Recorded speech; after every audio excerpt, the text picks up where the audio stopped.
The Word became flesh and lived among us. This is Christmas. Christmas is a time of remembrance that God has born among us in humility.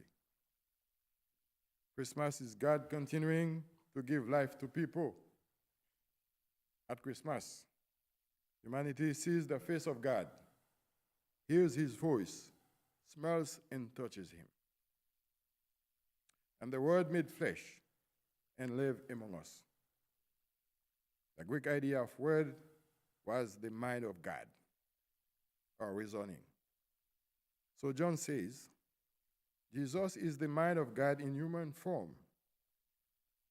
For God entrusted himself to human beings, to you and me, for the regeneration of humanity. At Christmas, we experience a divine life, a holy humanity. It is the offering and exchanging of life between God and us. For the Son of God became the Son of Man, so that the sons of men might become children of God. Divinity was clothed in humanity, so that humanity might become respectful, more respectful, worthy, and responsible.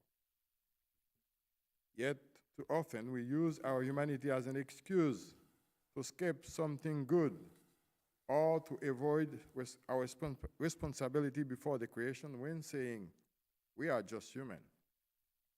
Of course, we are men and women, but we are the tangible and visible signs of God's inward and spiritual presence. The implications are profound. It implies how you see yourself and one another, how you live, your actions and your words. It implies wherever you go, whatever you do, and whoever you are with, make way for God. Let people see in you the true image of God. In him was life, and that life was the light of all humankind. The light shines in the darkness, and the darkness was not overcome it.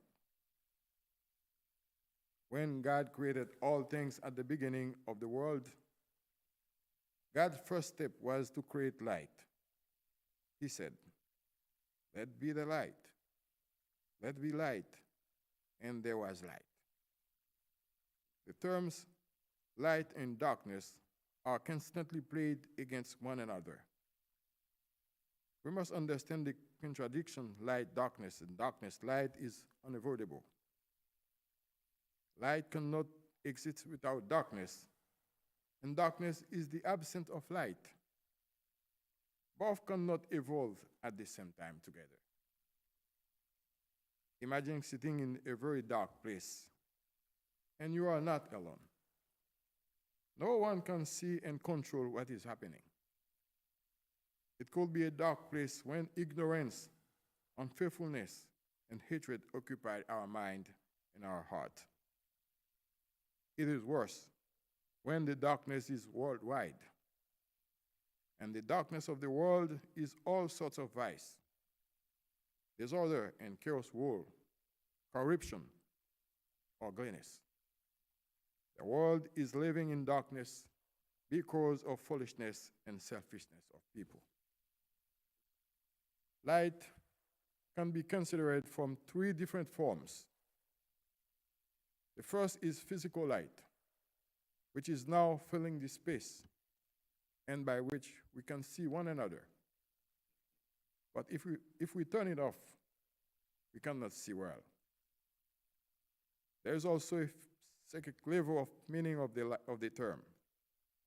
For instance, we speak of light as knowledge, as truth, justice, and peace. When someone says, could you give me a little light on this situation? Or could you enlighten me? It means explain me the nature of it. When someone has explained something to us, we say, oh yes, I see, now it's clear. So light occurs on the level of mental or emotional reaction. Paul uses the psychic meaning of light in 2 Corinthians when he says, "For it is God who said, 'Let light shine out of darkness,' who has shone in our hearts to give the light of the knowledge of the glory of God in the face of Christ." When we say yes to Jesus, we commit ourselves to live as children of light, to have nothing to do with the fruitless deeds of darkness, but rather expose them. We are also called into dark times, confusion, and chaotic situation to be light of the world. The third level of light is spiritual, that speaks about God himself. When God made it, he said, "It is good." And John says, "God is light, and in him is no darkness at all." Jesus said of himself, "I am the light of the world. If any man follows me, he shall not walk in darkness, but shall have light of life."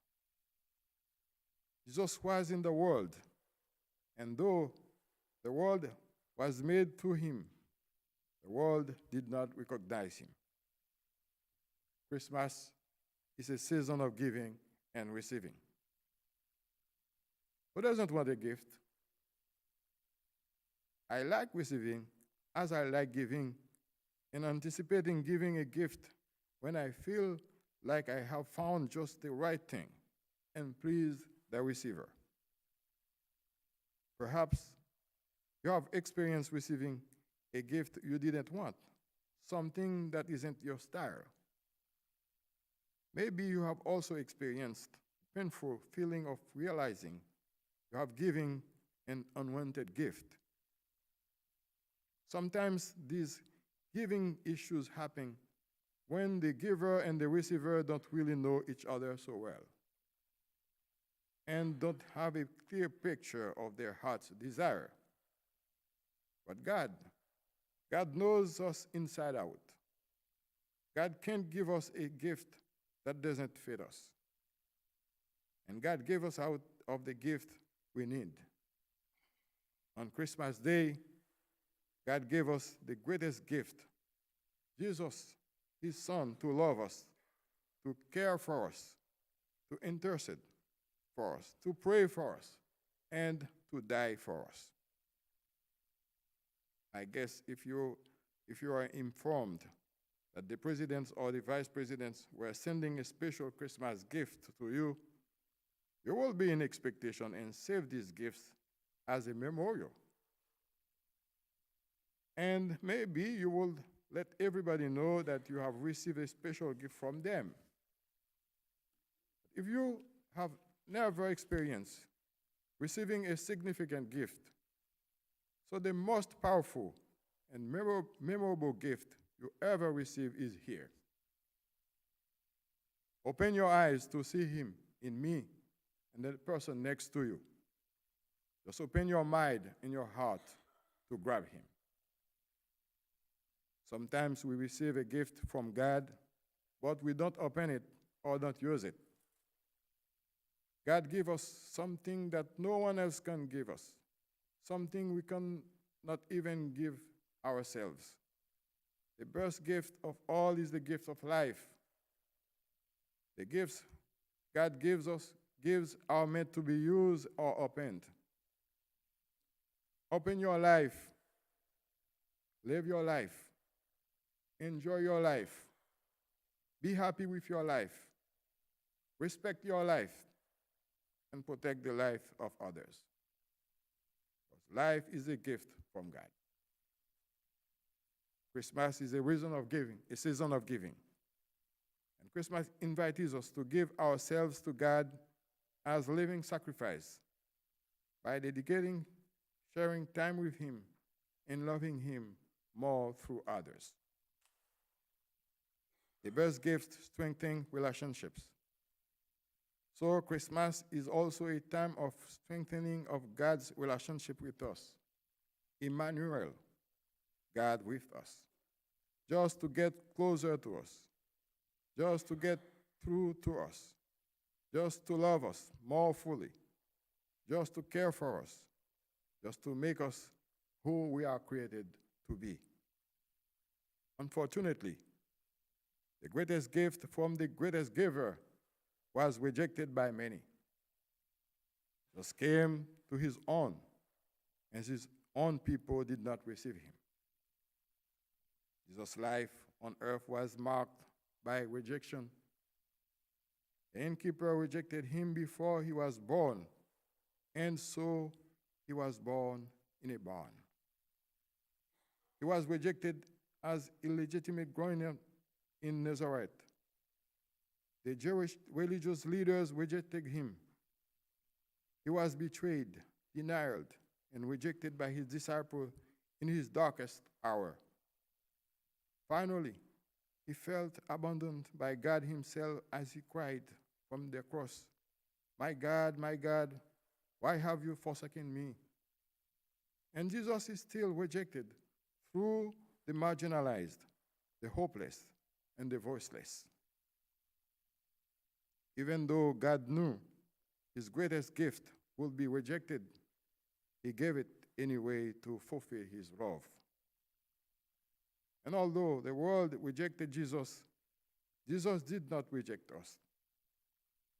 He accepted those who were often rejected by those, and those who reject others to transform all of them. If you feel rejected, abandoned, denied, if you have experienced loneliness, come to Jesus. On the other hand, if you realize that you have rejected Jesus by rejecting someone, just come to him. Even though the world had no room for him at his birth, Jesus has room for you. He has enough room for all. And the best place is reserved to those who come to him. To all who did receive him, to those who believe in his name, he gave the right to become children of God. So this is Christmas. Whether you are giving great gifts or strange gifts, regardless whether you feel accepted or rejected by people in your life, the good news is that the birth of Jesus Christ shows us once and for all that God has accepted us and that he loves us all the time and for all time. The differences of ethnic background, social status, color, gender, shape, these differences among people in this world are often used to make some groups feel like they are not children of God. Moreover, Jesus came to eliminate these differences. Baby Jesus was born for us, born to live in us, born to die for us, born to be resurrected for us, and to reign eternally for us and in us. Because of Jesus' birthday and death on the cross, all of us can be assured that we are children of God. The Word became flesh not only for us, but for the person living out there, for those we love and those we don't, those who are like us, and those who are different from us. Blessed are you who have been brought from darkness to light. Blessed are you who his will has made children of God. Blessed are you who have received him. We too are blessed as we get into another year in which God will be working with us for the best possible change of the world. Blessed are you.